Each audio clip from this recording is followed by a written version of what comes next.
Being a digital nomad is great, and I would take it every day of the week over living in the West. Right now, it's November the 1st here in Bali. As you can see, the sun is about to set. It's been a hot day. I've been out in the sun for a lot of it. I had sparring this morning, and then me and my mate are going to the beach for sunset, and we'll probably go for some food later on. It's great.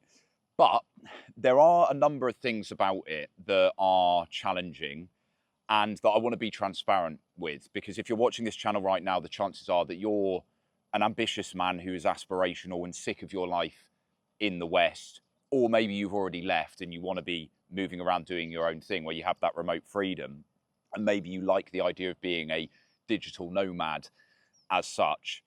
But there is one thing that I want to talk about in this video that is challenging, I would say. I find it particularly challenging, even though I'm very used to it now. And that is the fact that you're constantly making friendships that then become separated by distance. So today, where I live in a co-living space. It's really great. It's kind of like living in uni accommodation, but everyone there is an entrepreneur or a remote worker. The accommodation is a lot nicer. It's got a pool, it's got a gym, it's got workspaces, podcast studios, rooftop, like all of this stuff. Like, it's really great, and the owners are amazing. It's a really, really cool place to be, and it's got good community.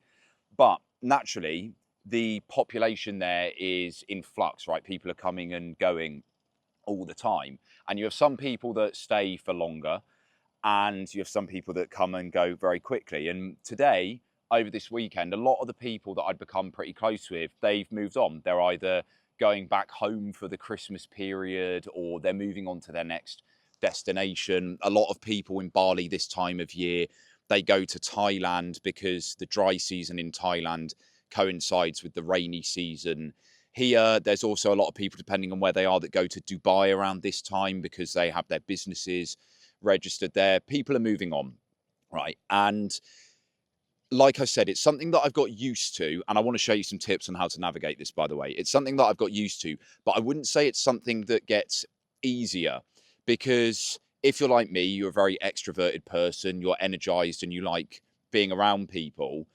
The last thing that you want is to be lonely. And I find that a lot of the people that choose this life of living in Southeast Asia or moving around the world, the digital nomads, they want community. It's a big part of the reason that they do it, because community has declined so much in the West, and there's a lot more opportunity for people here to do things in person. But quite a few of my close friends that I've made over this time are now moving on, and it's a big shift. I do still have some mates here, which is great. And look, ideally, I'd like to be able to go out to Thailand. But if you're new to my channel, you know that I've said recently that my current business actually hasn't worked out. So I'm having to look at some other opportunities right now. And I'm very fortunate that I have flexible payment on my rent here. Like I said, the owners of the place that I live are amazing. So I need to take advantage of that. But ideally, I'd like to get back out to Thailand for a few months before coming back to Bali.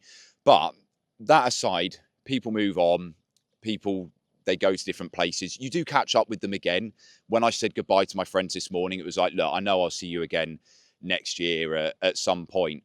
But it doesn't get easier as such, right? It's still sad, is the best way to put it. You feel that separation, and it's not a shame, but it brings your mood down temporarily, and of course you miss these people, and it's just part of the process of it. So what I want to share with you is some tips on how to navigate it.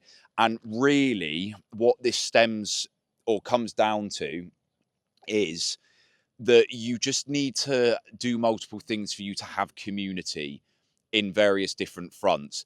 And for me, one of the key ways that I do this, regardless of where I am, is by joining a gym and spending a lot of time there, particularly in a fight gym. Because in a fight gym, you do form a bond with the people that you're with, because you beat each other up all the time. So there's this like element of respect and struggle that you go through, especially if you're training with other fighters. I'm actually starting to train with the fighters at my gym now in preparation for when I eventually have my first fight, probably next year. I actually did have the opportunity to fight in 1 month's time, but I've realized that I have to focus on just making money to be able to sustain myself right now, rather than taking on the heavy training responsibility and the mental process of getting ready for a fight. But after that, then I want to. And when you're training with fighters, again, it's a particular bond because it's very intense. And you get social life from that, right? You get familiarity. So I'd recommend that you get involved with that. If you're not into your combat sports, then some other kind of gym or sport out here in Bali. There's even a rugby team that I got invited to when I first moved out here by another British guy. I used to play rugby when I was younger. There's football, there's volleyball, lots of different things, right? Get involved with communities and sports and gyms that you enjoy. Next up, I would also recommend that you don't choose your own villa and private accommodation. I've met a lot of people out here in Bali who do that to save money, because if you get villas long term, you can get really good deals. But I've met many people out here who do that, and they're not the introverted types who that works really well for, because they have their privacy in their own space all the time.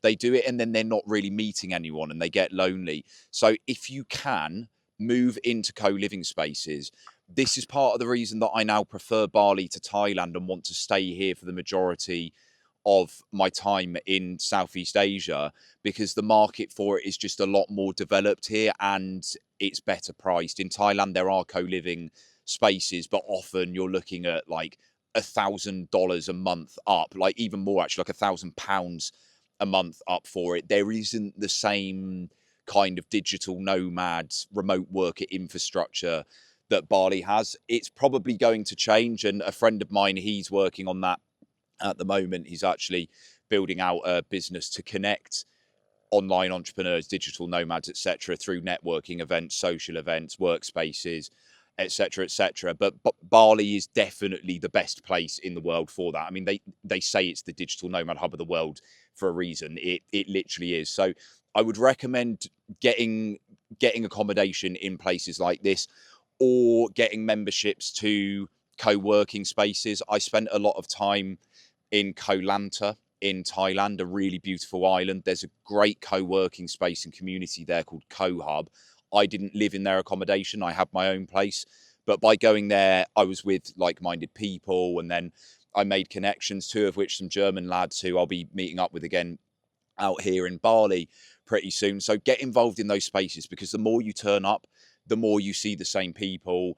The chances are you're going to click with the most digital nomads, online workers, online entrepreneurs. They have a lot of shared personality traits. Why? Because they've chosen that path. It's not so conventional. There's a bit more of that anti-establishment attitude. And for entrepreneurs as well, you really, really need to be around other entrepreneurs, because those are the people that you're going to learn from the most and who you're going to relate to the most, and you'll just form good relationships. So make sure that you're moving into places where you can literally be around people. Most digital nomads and online workers, they want this, right? It's a big, big part of why it exists, because of the decline of community in the West and people wanting that connection. And you get so much of it out here. So just move into the places where you're going to meet people, essentially.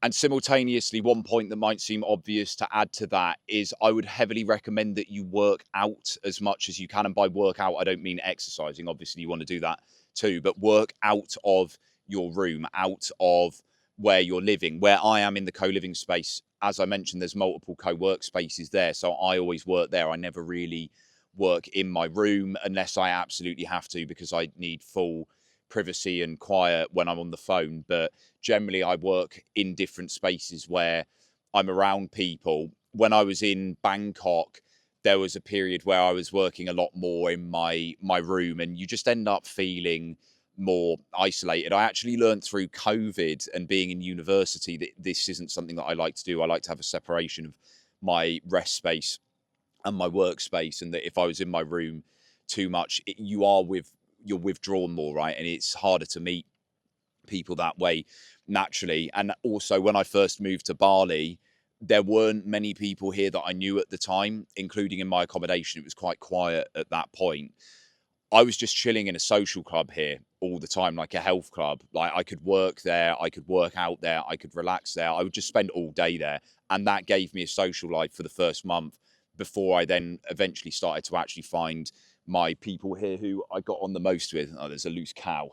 And the final thing that I'd say is, although this is a logical approach to it, and ultimately when it happens, you'll feel it more than you'll process it logically, just remember that it's part of living this lifestyle. Some of the friendships that you make, they will be temporary. You enjoy them whilst they were there, but then you won't stay in contact after that. Others you will, and you'll cross over again at different points. This has happened with me a number of times with different people that I've met out here, but others, yeah, it's temporary and you don't hear from them again after that. There's a particular thing that's coming to mind as I think about this.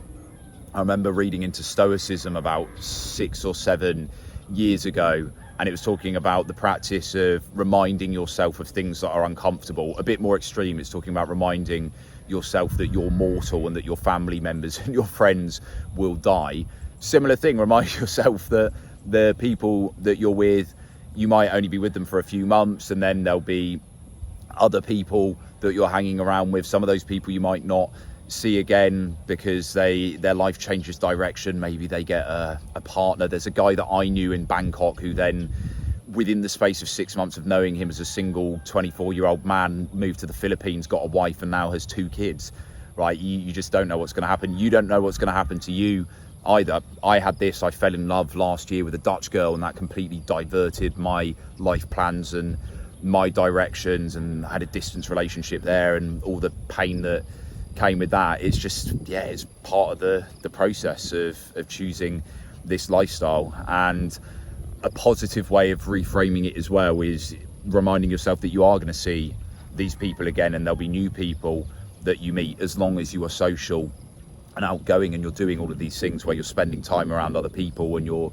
networking, constantly going out and meeting people. Dating as well is part of it. If you do these things, you're going to have those human connections. Hell, like even my coffee shop nearby, where I go every single day and have done for the entire 6 months that I've been out here, that's a little bit of community every day. That I know the guys that run the shop really well, they're really sound. I know the regulars that go there. You just meet people by going out and doing things, basically. But guys, I'm going to wrap it up there. If you like reading as well, and you can read for more than 2 to 3, well, for about 2 to 3 minutes actually, I write 1 or 2 emails a week, mostly on men's personal development, mindset, entrepreneurship, personal branding, holistic growth, all of these things. So if you want to check those out, feel free to subscribe using the link below. I'm going to go to the beach now. I've got to catch up because the sun's going to set soon, and then I'll see you tomorrow in the next vlog.